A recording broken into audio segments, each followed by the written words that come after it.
بد مذہب بد عقیدہ لوگ، ان کا ایک وفد جو تھا وہ سیدنا امام اوزائی رحمۃ اللہ علیہ کی بارگاہ میں حاضر ہوا اور عرض کرنے لگا کہ ہم نے آپ سے دین کی کچھ باتیں کرنی ہیں۔ ایسے کئی لوگ آ جاتے ہیں مختلف فرقوں والے کہ ہم نے آپ سے دین کی بات کرنی ہے، اب ہمارا کردار کیا ہونا چاہیے؟ ان کے آگے ہاتھ باندھ کر بیٹھ جائیں، ان کی باتیں سنیں؟ کیا کرنا چاہیے؟ امام صاحب سے سبق حاصل کریں۔ آپ نے فرمایا کہ میں تم سے کوئی بھی بات سننا نہیں چاہتا۔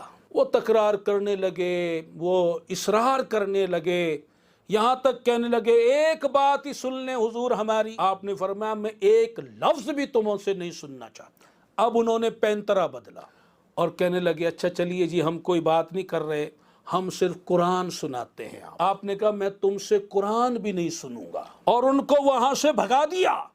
یہ ہے مسلمانوں کا کردار۔ کہ وہ اتنے بڑے امام ہو کر وہ جو کچھ بیان کرتے آپ سمجھ جاتے کہ کون سی بات سچی ہے اور کون سی بات جھوٹی ہے، اور آج ہم کچھ بھی نہیں ہوتے اور ہر ایک کی سنتے ہیں۔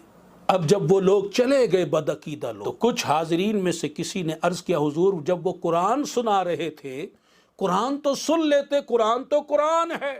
آپ نے فرمایا اگرچہ قرآن قرآن ہی ہے، ہو سکتا ہے وہ اتنے احسن طریقے سے قرآن پڑھتے اور میں ان کے حسن آواز پر فریفتہ ہو جاتا، خوش ہو جاتا، ان کی طرف مائل ہو جاتا، ان کی محبت میرے دل میں آ جاتی ان کی خوش الہانی کی وجہ سے، اس لیے میں نے نہیں چاہا کہ ان سے قرآن بھی سنا جائے۔